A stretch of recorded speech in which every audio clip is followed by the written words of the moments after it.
Hello everyone, and welcome to lesson 14. In this lesson, we'll be going through a couple little things. First, I'll be taking you through all of the questions from the last class, and then I'll leave you with a couple more questions. So let's get started. For each of them, we're going to review how to formulate the question. Once we've done that, we're going to look at how to solve it graphically. Again, because this is not live, I can't show you how to do it. So there are some gaps in how I can instruct. That is unavoidable given the nature of how we are running this class. So if you do have questions, as always, feel free to contact me. Okay, so this is the first question, the Crumb and Custard Bakery. Crumb and Custard Bakery makes coffee cakes and pastries in large pans. The main ingredients are flour and sugar. There are 25 pounds of flour and 16 pounds of sugar available. The demand for coffee cakes is limited to 5 cakes. 5 pounds of flour and 2 pounds of sugar are required to make a pan of coffee cakes. 5 pounds of flour and 4 pounds of sugar are required to make a Danish. Coffee cakes have a profit of $1 and Danish has a profit of $5. How can the bakery maximize daily profit? Generate and solve a linear programming problem to determine how many to manufacture of each. So the first step is highlighting our decision variables and writing our objective function. Coffee cakes has a profit of $1 and Danish has a profit of $5. That relates our decision variables. How many coffee cakes, how many Danishes to produce, and it relates it to our ultimate goal, which is how to maximize daily profit. So our objective function would be maximize z equals 1x1 plus 5x2. That's what we see here. That is our objective function. Next, the Crumb and Custard makes coffee cakes and pastries in large pans. The main ingredients are flour and sugar. Because they are ingredients, they are limited. Because they are limited, we know they will be represented as constraint. So we have flour, which is most likely one constraint, sugar, which is most likely a second constraint, and we see here the demand is limited to 5 cakes. That's another limitation. So that means we most likely have 3 limitations in this situation, 3 constraints. So we check and we see here flour, sugar, and demand are our 3 constraints. So we have to figure out what the relationship is with each of these constraints. In the first one, there are 25 pounds of flour, 16 pounds of sugar, and demand is 5 cakes. So we know what our maximums are. We have only 25 pounds of flour, we have only 16 pounds of sugar, and we can only sell 5 of x1. We've represented that here as our maximum values. Now, the demand for coffee cakes is, 5 pounds of flour and 2 pounds of sugar are required to make a pan of coffee cakes. 5 pounds of flour and 4 pounds of sugar are required to make a Danish. So we see here, if we look at if we look at flour, we'll do flour first. 5 pounds of flour for a coffee cake, 5 pounds of flour for a Danish. So 5x1 plus 5x2 is less than or equal to 25.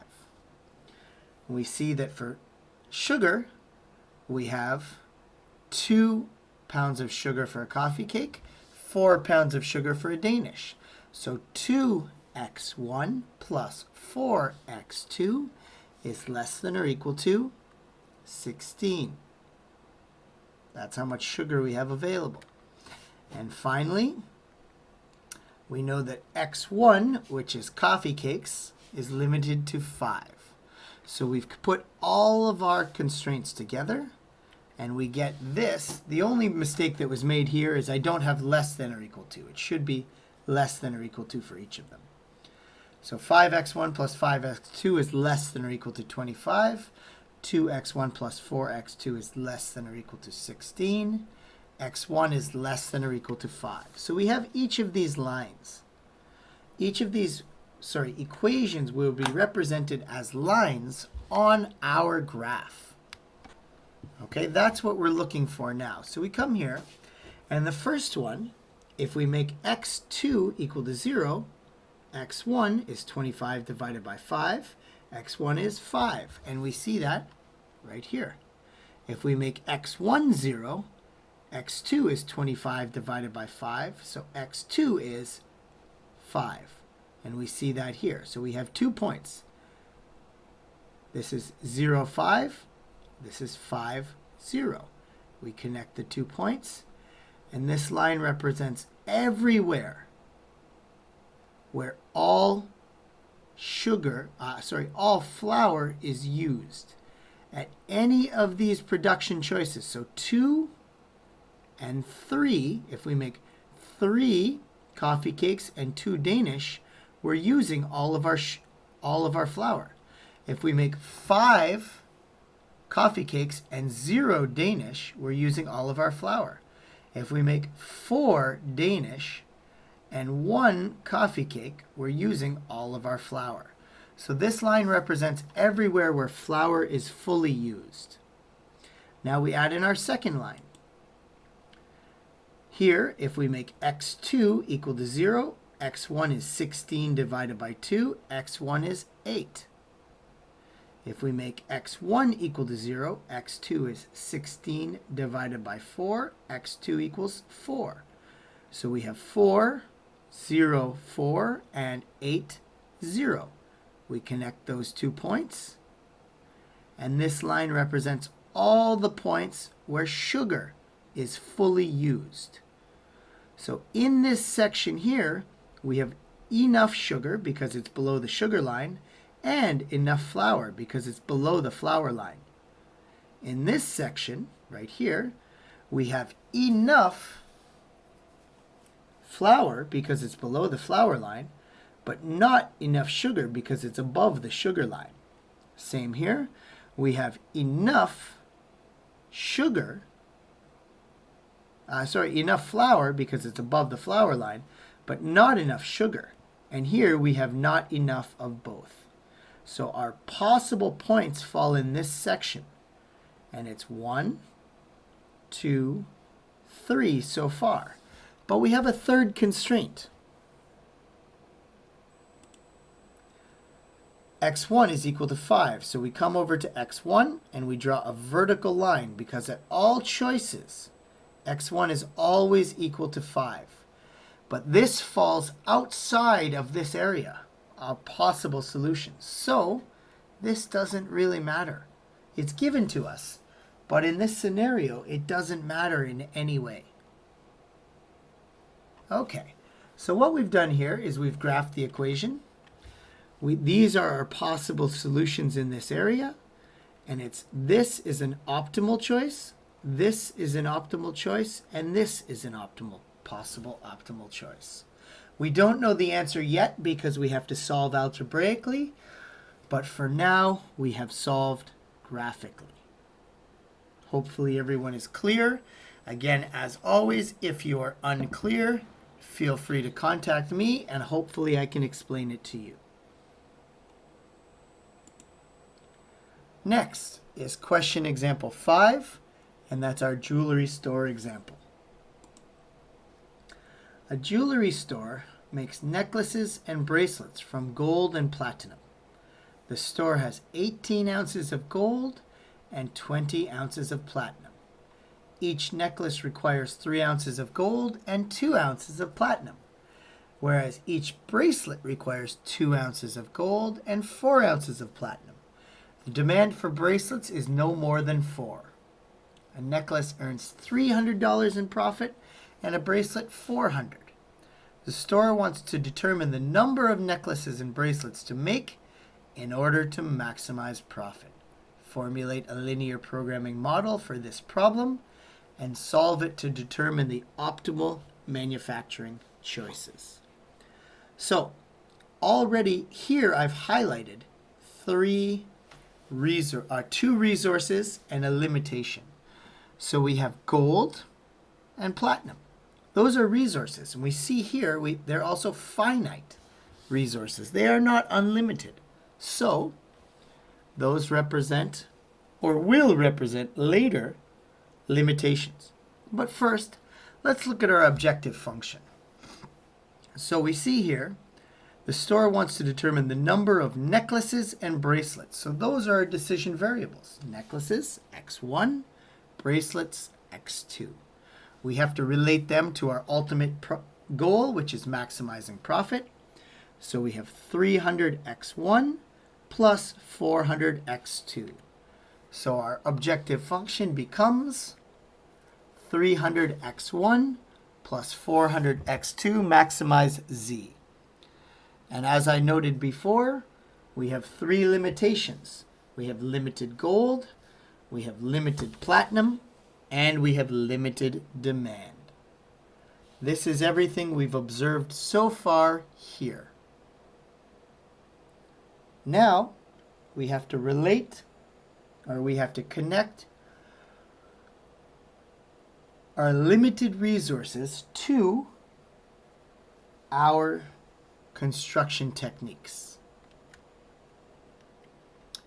So we see that we have 18 ounces of gold, 20 ounces of platinum, and demand for bracelets is no more than 4. So we know our maximums now. We have a maximum of 18 ounces of gold, we have a maximum of 20 ounces of platinum, and we have a maximum demand for X2 of 4. So we write that in. And we get this, 18 for gold, 20 for platinum, 4 for demand. Coming back, we see that each necklace requires 3 ounces of gold and 2 ounces of platinum. Each bracelet requires 2 ounces of gold and 4 ounces of platinum. So from this, we see that for gold, we have 3x, because x1, 3x1, plus 2x2 is less than or equal to 18. And for platinum, we have 2x1 plus 4x2 is less than or equal to 20. And for our third, we see demand is no more than 4. We write that information in here. And now we have 3x1 plus 2x2 is less than or equal to 18. 2x1 plus 4x2 is less than or equal to 20. x1 is equal to 4. Now we've formulated the problem. The next step, and it should be theoretically getting easy at this point, you should be able to graph relatively easily following the same pattern as always. Our first constraint, we make x1 equal to 0. x2 becomes 18 divided by 2. x2 equals 9. We do the same thing. We make x2 0. x1 becomes 18 divided by 3. x1 equals 6. So we connect these two lines here. And as always, this line represents everywhere that gold is fully utilized. This represents all of the spaces where gold is always in full usage. Below this line, we have enough gold to make any combination. Above this line, we do not have enough gold to make any combination. On this line, we are using all of the gold that we have. Above it, we don't have enough. Below it, we will have extra gold. We move on to our second constraint. In this situation, we see here 2x1 plus 4x2 equals 20. We make x1 equal to 0. x2 becomes 20 divided by 4. x2 becomes 5. We see that right here. We make x2 equal to 0. x1 becomes 20 divided by 2. x1 is equal to 10. And we see that right here. x1 is 10. We connect these two lines right here, all the way down. And this line represents everywhere that platinum is fully used. Finally, we draw in our third line. x1 equals 4. So x1 comes all the way up here, and it continues indefinitely. So all this point, or this area here, represents where we have enough gold, enough gold, enough platinum, and enough demand. So this is the area with possible solutions. Anything outside of this area is impossible because we lack one resource, two resources, or potentially all three resources. So this down here becomes our area. We highlight that here, and we can see that this is one possibility. This is one possibility. There are actually two possibilities here. The graph was drawn quite small, so it's difficult to see, but on a much larger scale you would see that there are actually two possibilities there. For now, it doesn't really matter because this is as far as we're taking things. We see that here in this section is all of the manufacturing choices where we have enough gold, which is right here. We have enough platinum, which is right here. And we have enough demand, which is right here. It falls under all three lines. So this represents where we have enough of all three resources: gold, platinum, and demand. Our four possible choices, possible optimal choices, are right here, right here, right here, and right here. Algebraically, we would then solve, and we would be in a situation where we could finally determine our best possible combination of bracelets and necklaces to maximize our profit. Continuing on to our third question. The Valley Wine Company. We've solved this problem already, but we're going to go through it very quickly to make sure everybody's following, and then we're going to look at the graphing solutions.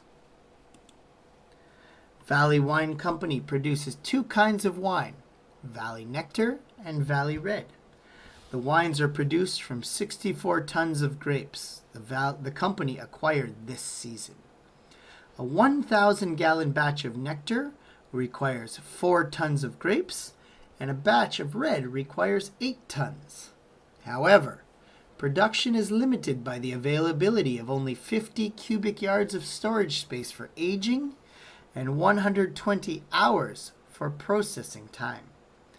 A batch of each type of wine requires 5 cubic yards of storage space.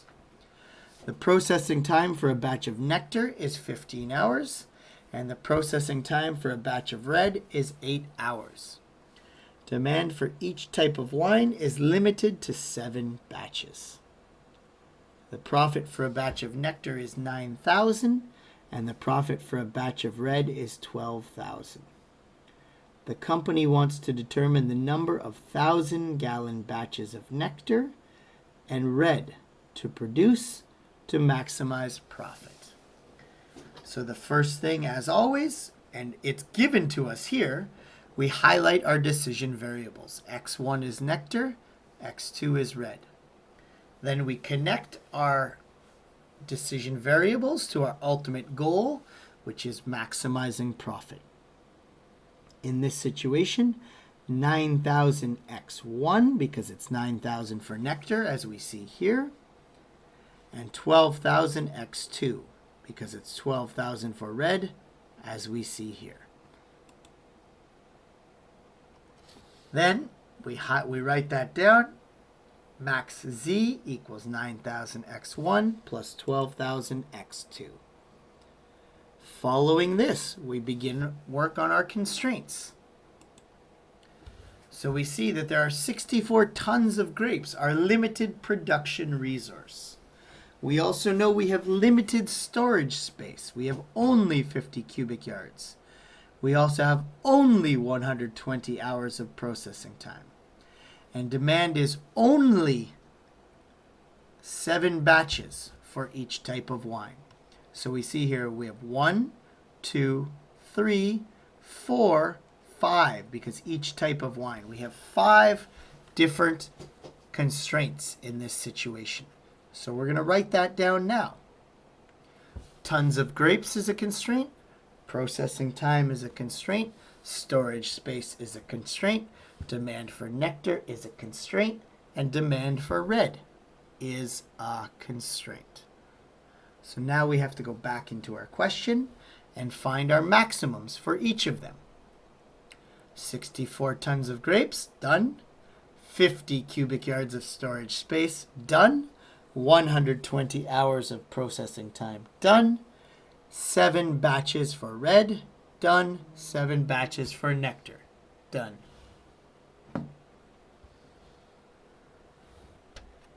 So here we are. We come down here, we write in our maximums. For each of them, it must be less than or equal to. Then we have to connect. So nectar is 4 tons of grapes, red is 8 tons. So 4x1 plus 8x2 is less than or equal to 64. Batch of each type requires 5 cubic yards of storage space. So 5x1 plus 5x2 is less than or equal to 50. Processing time for nectar, 15x1, red 8x2. So 15x1 plus 8x2 is less than or equal to 120. Finally, demand is 7 for each of them. So x1 is less than or equal to 7, x2 is less than or equal to 7. From this information, we arrive at these equations. Again, I'm moving quickly because we've solved this already, and it should be relatively easy at this point. If you are not following along, this is your chance to catch up. Here's our graph. Now we have not 1, not 2, not 3, but 5 lines to draw on this graph, 1 for each of our constraints. The first one, let's make x1 equal to 0. x2 is 64 divided by 8. x2 is 8. We make x2 0. 64 divided by 4 is 16. x1 is 16. That's our first line.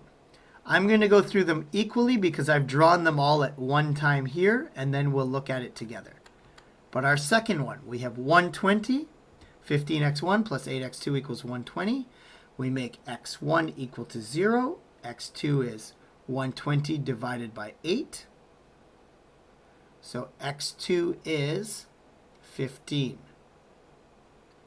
We do the same thing.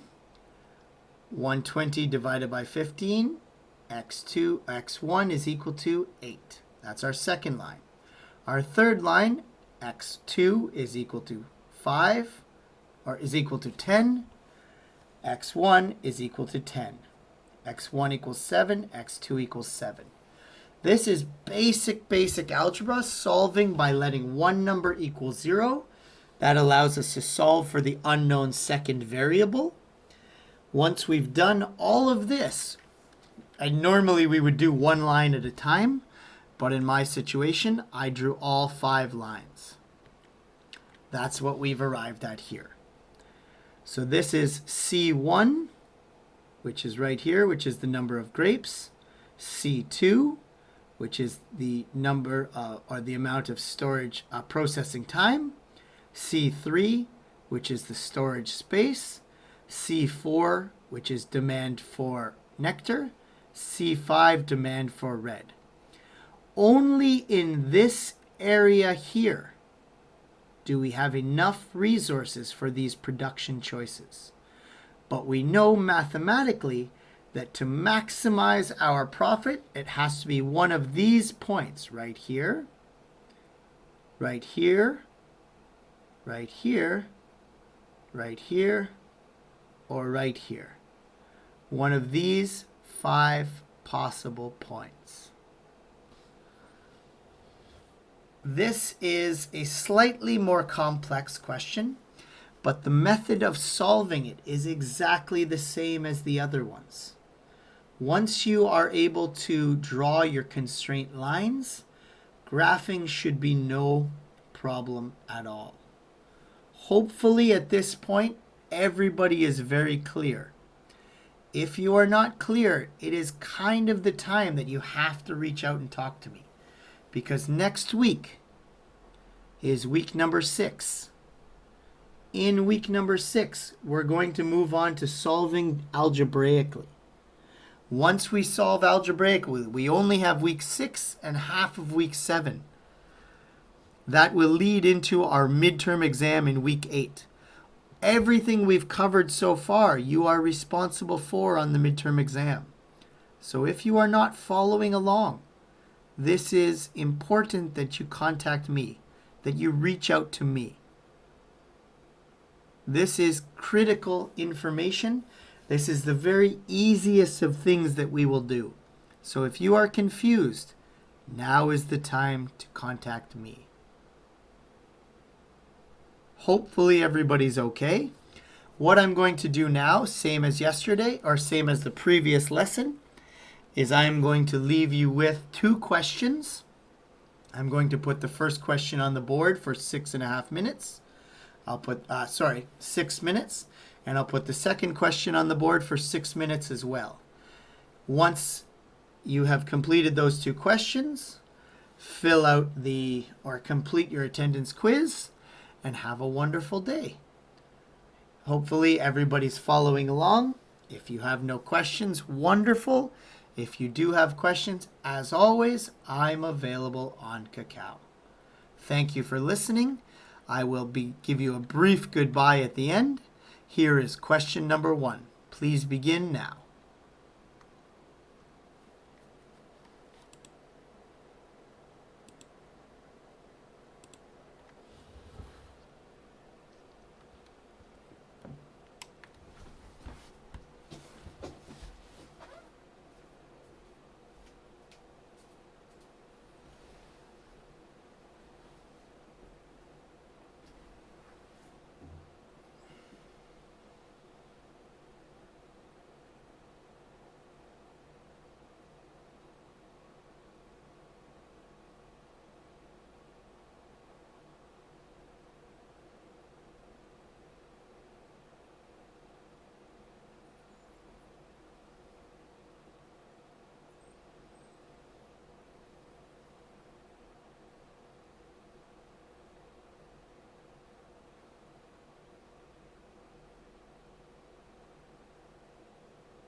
Here's the second one.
Okay, everyone, as always, please complete the test before the end of your the quiz before the end of your class, and I'll see you next time. Thank you again for listening. Have a wonderful day.